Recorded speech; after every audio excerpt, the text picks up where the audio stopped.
Recuerdo la primera vez que lo noté, pero no tuve el valor de admitirlo. Era tarde. Esas horas en las que el ruido del día ya se fue, pero la mente aún no se apaga. Yo estaba mirando la pantalla del celular, esperando una respuesta que no llegaba. Y no se trataba del mensaje. Era sobre lo que representaba. Porque en el fondo, yo sabía. Ya había hecho más de lo que debía. Ya había estado más presente de lo que me pidieron. Ya había dado más de lo que era justo. Y aún así, parecía que nunca era suficiente. Y lo peor no era eso. Era darme cuenta de que seguiría haciéndolo. Dime algo. ¿Cuántas veces has sentido que tenías que ganarte el lugar que ocupas en la vida de las personas? ¿Cuántas veces te moldeaste, no porque quisieras, sino porque tenías miedo de perder? ¿Y cuántas veces te descubriste siendo comprensivo, cuando en realidad solo te estabas abandonando poco a poco? Hay una frase de Nicolás Maquiavelo que se me quedó dando vueltas en la cabeza durante días. Los hombres ofenden más fácilmente a quien aman que a quien temen. En ese momento rechacé esa idea, porque yo no quería vivir en un mundo así. No quería tener que ser alguien duro, frío, distante. Yo solo quería ser alguien bueno. Pero quizá ser bueno nunca fue lo que yo creía, porque hay una línea muy sutil entre la bondad y el autoabandono, y la mayoría de las personas cruza esa línea sin darse cuenta. Yo la crucé, y cuando me di cuenta, ya estaba cansado de ser el lugar donde todos descansan, pero nadie se queda. Si tú haces esto en silencio, si ya has sentido ese tipo de cansancio que no se puede explicar bien, entonces quédate, porque lo que voy a mostrarte aquí no se trata de volverte alguien peor. Se trata de dejar de ser alguien que se traiciona solo para ser aceptado. Hay una mentira silenciosa que te has contado a ti mismo durante años. Lo sé, porque yo también lo hice. La de que eras buena persona. Que todo eso, ceder, entender, evitar conflictos, estar siempre disponible, venía de un lugar puro, de carácter, de madurez. Pero no venía de ahí. Y lo más incómodo de todo es admitirlo. Porque cuando empiezas a mirar con honestidad, sin esa capa de autojustificación, algo cambia. Te das cuenta de que no era bondad, era estrategia, pero una estrategia inconsciente. Empecé a notarlo en los detalles más pequeños, en la forma en que ajustaba el tono de voz dependiendo de quién tenía enfrente, en el cuidado excesivo de no incomodar, en la necesidad casi automática de explicar de más, como si siempre estuviera siendo evaluado. Y en el fondo, lo estaba. Pero no por las personas, por mí. Vivía como si estuviera presentando un examen invisible todo el tiempo, como si cualquier error, cualquier fricción, cualquier no mal dicho, pudiera costarme algo: respeto, afecto, presencia. Así que evitaba. Evitar se volvió mi talento, y durante mucho tiempo eso funcionó. A la gente le agradaba. Confiaban en mí, me buscaban, pero hay un tipo de desgaste que no se nota desde afuera. Crece por dentro, en silencio. Carl Jung decía que aquello que reprimes no desaparece, solo se reorganiza en formas más sutiles. Y empecé a sentirlo. No era una rabia explícita, era una irritación ligera, constante, difícil de explicar. Era esa incomodidad después de decir sí, cuando todo tu cuerpo quería decir no. Era ese vacío después de ayudar a alguien y darte cuenta de que no significó nada. Y lo más extraño, no culpaba a los demás. Intentaba entender aún más. Tal vez esa persona está pasando por algo. Tal vez estoy exagerando. Tal vez debería ser más paciente. Siempre, tal vez. Nunca un límite. Y aquí es donde se vuelve peligroso. Porque empiezas a convertir tu falta de límites en identidad. Ya no eres alguien que evita conflictos, te conviertes en el comprensivo. Ya no eres alguien que se adapta demasiado, Te conviertes en el fácil de tratar y eso engancha. Hay un tipo de validación silenciosa en eso. Las personas te mantienen cerca, no porque te respeten profundamente, sino porque no das problemas. Y eso duele de una forma difícil de explicar, porque externamente todo parece estar bien, pero internamente empiezas a desaparecer. Escribí esto una vez en una madrugada que no terminaba. Me volví tan bueno en ser lo que los demás necesitaban que perdí cualquier referencia de lo que yo realmente necesitaba. Y ahora, cuando me detengo, esto no es debilidad, es un patrón. Y como todo patrón, tiene un origen. Fyodor Dostoyevsky hablaba de cómo el ser humano es capaz de adaptarse a cualquier forma de sufrimiento, siempre que le resulte familiar. Y ser demasiado bueno se convierte en eso. Una forma de sufrimiento cómoda. No confrontas. No pierdes a nadie de forma brusca. No tienes que lidiar con el rechazo directo, pero pagas con otra cosa. Contigo mismo. Y la verdad más difícil de aceptar es esta. No fuiste usado solo porque existan personas malas. Fuiste usado porque en algún nivel lo permitiste. No por debilidad, sino por miedo. Y reconocer esto no es para culparte, es para devolverte algo que fuiste soltando poco a poco, la responsabilidad sobre ti mismo. Porque mientras sigas creyendo que eres demasiado bueno, sigues atrapado en ese papel. Pero en el momento en que entiendes que eso fue un comportamiento aprendido, también entiendes que puedes desaprenderlo. Y eso lo cambia todo. Pero no llega de forma suave, porque en el instante en que empiezas a salir de ese patrón, las personas a tu alrededor lo notan. Y no a todas les va a gustar. De hecho, algunas sentirán que cambiaste demasiado, cuando en realidad solo dejaste de hacerte pequeño. Y eso es el comienzo de la ruptura. Ahora escucha con atención. No es el trabajo, ni la familia, ni las relaciones. Tu enemigo más peligroso es ese patrón que te sabotea desde dentro, el que te hace reaccionar, dudar, rendirte antes de empezar. Pero eso no es tu esencia. Es solo el resultado de una mente no entrenada. Existe una forma real de cambiar ese modelo mental, con dirección, frialdad y consistencia. Grabamos un video explicando cómo aplicar este método en tu vida sin teorías vacías. Puedes verlo ahora mismo. Escanea el código o haz clic en el enlace de la descripción o en el primer comentario fijado. Existe un tipo de placer que nadie admite, pero está ahí, escondido en medio del cansancio, disfrazado de generosidad, justificado como amor. Me tomó tiempo darme cuenta de que no se trataba solo de que los demás me usaran, se trataba de mí, permitiendo eso repetidamente. Y más que eso, se trataba de una parte de mí que necesitaba eso.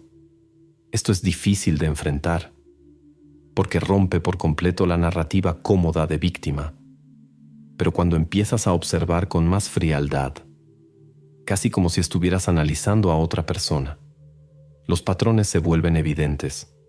No solo aceptas más de lo que deberías, te adelantas. Te ofreces antes de que te lo pidan. Resuelves antes de que se vuelva un problema. Te adaptas antes de que alguien se queje. Y cuando nadie lo reconoce, lo sientes. Pero no paras. ¿Por qué? Porque hay una recompensa silenciosa en todo esto. Una sensación de utilidad, de ser necesario, de ocupar un lugar que, de alguna forma, parece garantizar que no serás descartado.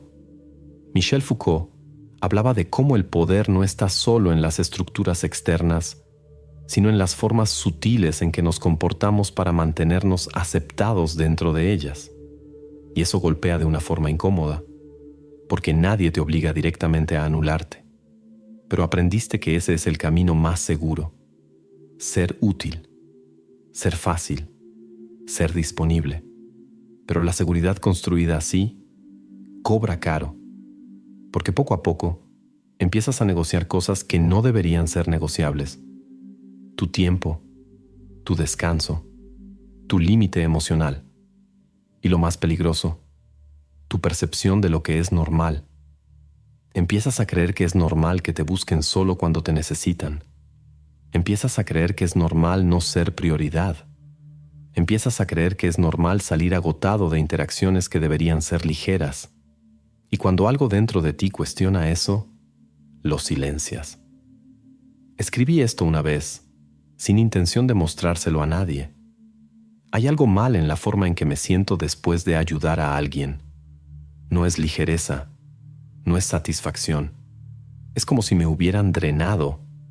Esa necesidad tiene nombre, pero no es bonito. Nace de un lugar donde aprendiste que solo mereces quedarte si eres útil, que solo eres valorado si estás entregando algo, que solo eres elegido si no generas problemas. Y eso crea un ciclo. Das flecha, no recibes flecha, te frustras flecha, te culpas por frustrarte flecha, das aún más para compensar. Y así te vas vaciando.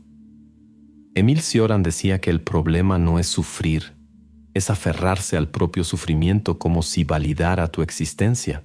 Y hay algo de eso aquí. Porque, en algún nivel distorsionado, sufrir en silencio te hace sentir digno, como si hubiera una moralidad en eso. Como si resistir, aguantar, continuar, fuera una prueba de fuerza. Pero no lo es. Es repetición. Y la repetición inconsciente no construye carácter, solo profundiza la herida. El momento en que esto empezó a romperse para mí no fue grandioso, fue pequeño, casi ridículo. Alguien me pidió algo simple, nada fuera de lo normal. Pero ese día yo estaba cansado, de verdad. Y por primera vez, antes de responder, sentí algo distinto. No fue enojo, fue claridad. Apareció una pregunta simple. Si dices que sí ahora, ¿estás siendo honesto o solo automático? Y eso lo detuvo todo, porque por primera vez no se trataba del otro, se trataba de mí. Y me di cuenta de cuánto de mi vida estaba siendo conducido en automático, no por elección, sino por condicionamiento. Y tal vez tú estés ahí ahora, no completamente roto, no totalmente enojado, pero empezando a notar que hay algo mal en la forma en que te entregas, y eso crea una incomodidad nueva, porque ya no puedes fingir que no lo ves, pero tampoco aún sabes cómo detenerlo. Y aquí es donde la adicción empieza a debilitarse, no cuando cambias todo de golpe, sino cuando empiezas a ver, porque después de que ves, cada sí automático empieza a pesar distinto, cada concesión empieza a incomodar, cada silencio empieza a delatar, y eso es el inicio de algo peligroso, no para los demás, para la versión de ti que sobrevivía siendo usado. Nadie te prepara para esta parte.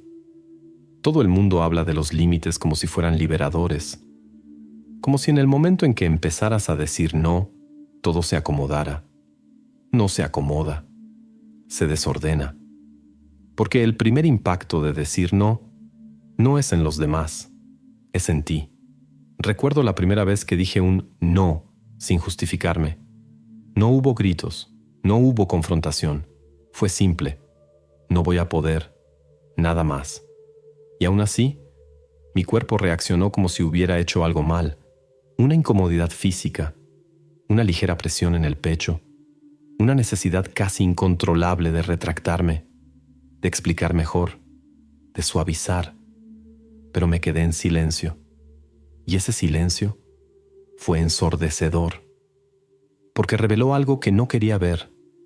No estaba acostumbrado a sostenerme.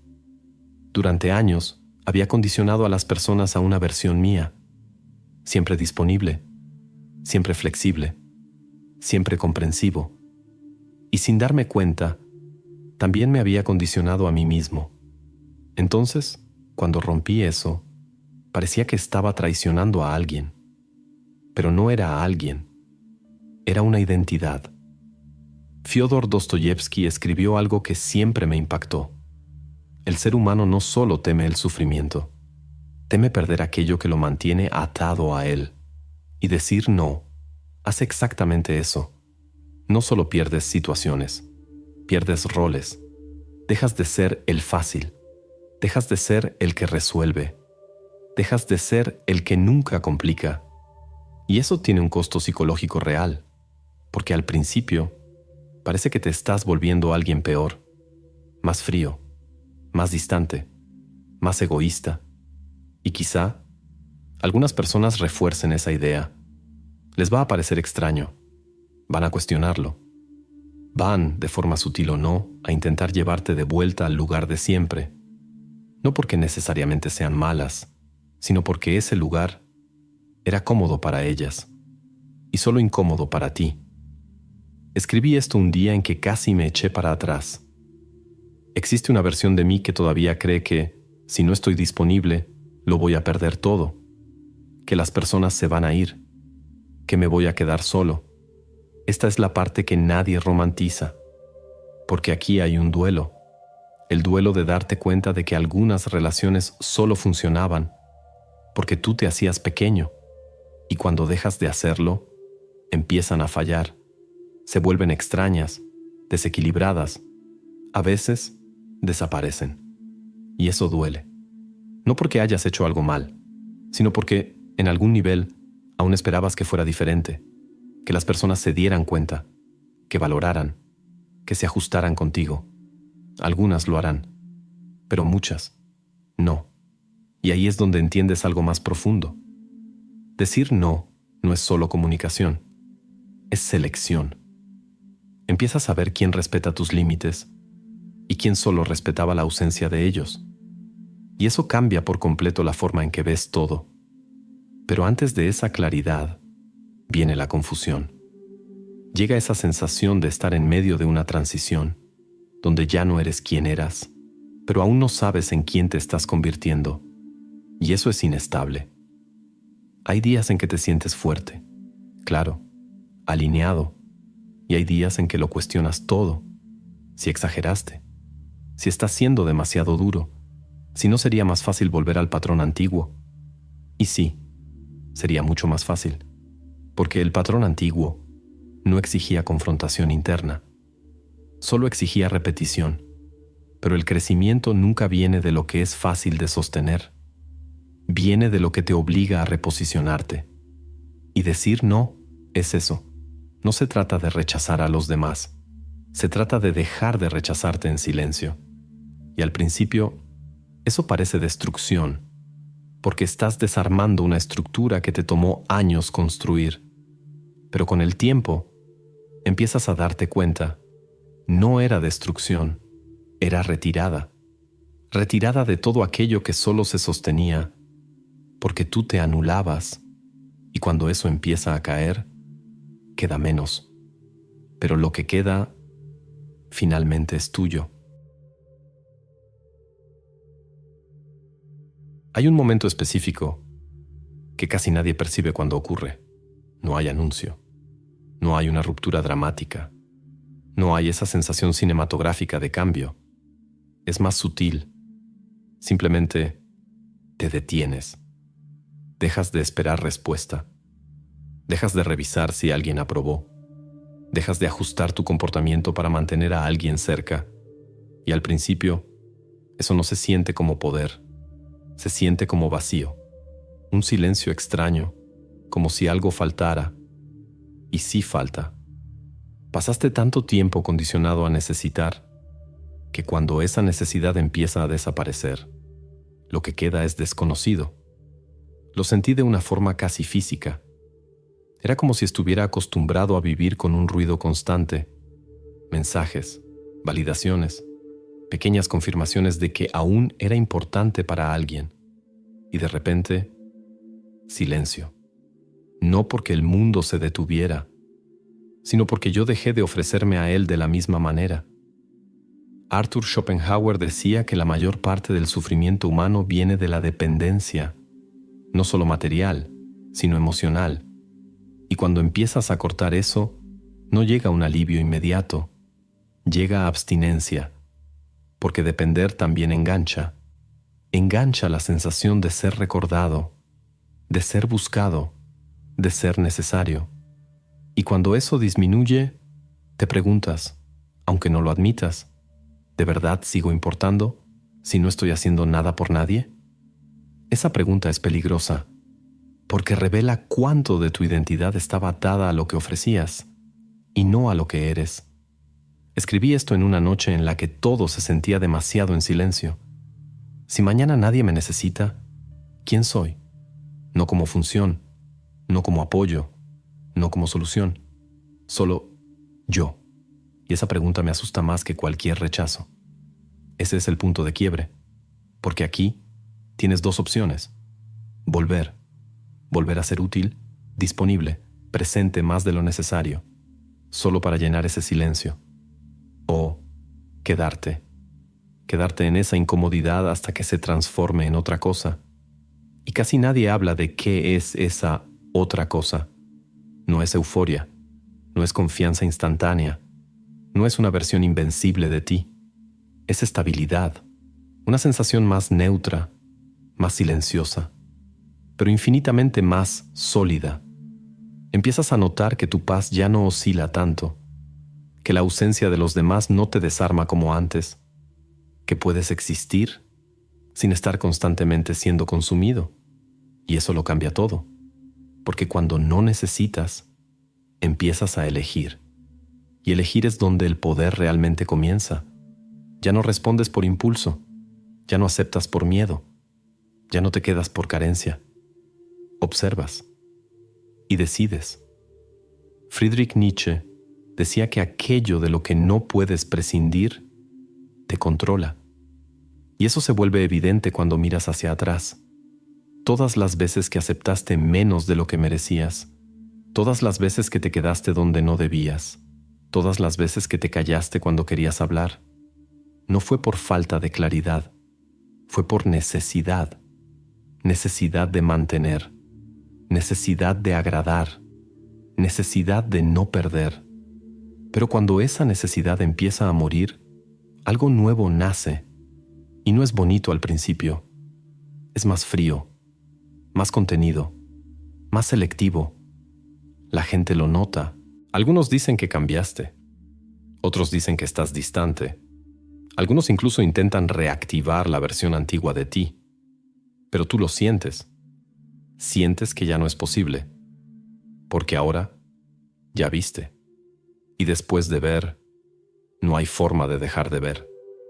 Lo más curioso, no te vuelves alguien vacío, te vuelves alguien menos accesible, y eso hace que lo que ofreces finalmente tenga peso.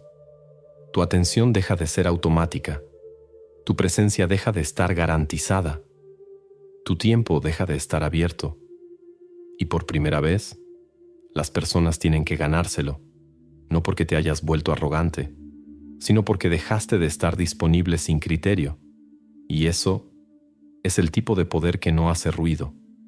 No necesita anunciarse, no necesita explicarse, no necesita defenderse. Simplemente se sostiene. Y tal vez, si llegaste hasta aquí, ya estás empezando a sentirlo, aún inestable, aún extraño, aún con recaídas, pero distinto, porque ahora sabes, ya no necesitas ser necesario para no ser descartado. Y cuando eso se vuelve real, finalmente dejas de vivir en función de no perder y empiezas a vivir en función de elegir. Al final, no se trataba de las personas. Nunca se trató de eso. Se trataba de cuánto te moldeaste para encajar, cuánto te ajustaste para no perder, cuánto te traicionaste, creyendo que ese era el precio de ser alguien bueno. Y tal vez eso es lo que más pesa. No lo que te hicieron, sino lo que permitiste, aún sintiéndolo, porque lo sentías. Cada vez que te tragabas algo, cada vez que decías está bien sin estarlo, cada vez que salías de una situación con esa sensación extraña de haberte dejado atrás, tú lo sabías, solo que no querías lidiar con lo que venía después del no, y ahora lo sabes. Sabes que ser demasiado bueno nunca fue una virtud, cuando venía del miedo. Sabes que darte sin criterio no es amor, es ausencia de límites. Sabes que el silencio no es debilidad, cuando nace de la claridad. Y sabes, sobre todo, que necesitar demasiado siempre te coloca un paso por debajo, pero saberlo no lo resuelve. Solo cambia el tipo de conflicto. Antes, te perdías para mantener a los demás. Ahora, tienes que sostener a quién te estás convirtiendo, incluso cuando eso aleja a otros. Y esa parte, nadie la hace por ti, porque al final, no existe una versión evolucionada de quién eras. Existe ruptura, y la ruptura no es cómoda, es silenciosa, gradual, a veces solitaria, pero es honesta. Y tal vez la única pregunta que realmente importa ahora es esta. ¿Eres capaz de dejar ir a quien eras para finalmente dejar de perderte? No escribí esto desde un lugar distante. Lo escribí recordando una madrugada específica en la que estaba sentado en la oscuridad, mirando una conversación que ya no tenía sentido continuar. Yo lo sabía. Sabía que necesitaba alejarme. Sabía que eso ya había cruzado el límite desde hacía mucho tiempo, pero aún así, dudé. No porque no lo viera, sino porque, durante mucho tiempo, creí que perder a alguien era peor que perderme a mí mismo. Y tal vez entiendes exactamente lo que estoy diciendo. Si llegaste hasta aquí, no fue por curiosidad, fue por reconocimiento. Así que, de verdad, gracias por quedarte. Y si sentiste que este mensaje te tocó por dentro, no ignores eso. Haz clic en el enlace de la descripción o en el primer comentario fijado y accede al video completo que muestra cómo salir del colapso interno y reconstruirte con lógica, control y dirección. Ahora déjame romper un poco este ambiente pesado aquí. Si llegaste hasta el final, ya no eres el mismo de hace 20 minutos, o al menos, no deberías serlo. Entonces haz lo siguiente. Suscríbete al canal, pero no porque va a ayudar. Suscríbete porque aparentemente te gusta confrontarte en paz, en la oscuridad, sin que nadie te vea. Y comenta algo. No tiene que ser bonito, ni profundo. Solo no finjas que esto no te afectó. Y hay algo más. Hay un video apareciendo ahí en tu pantalla, pero no te voy a explicar de qué trata. Solo te digo esto. Si este te incomodó, el siguiente va a tocar algo que todavía estás evitando mirar, y sabes exactamente qué es. Entonces, haz clic, o ignóralo, pero no finjas que no lo sentiste.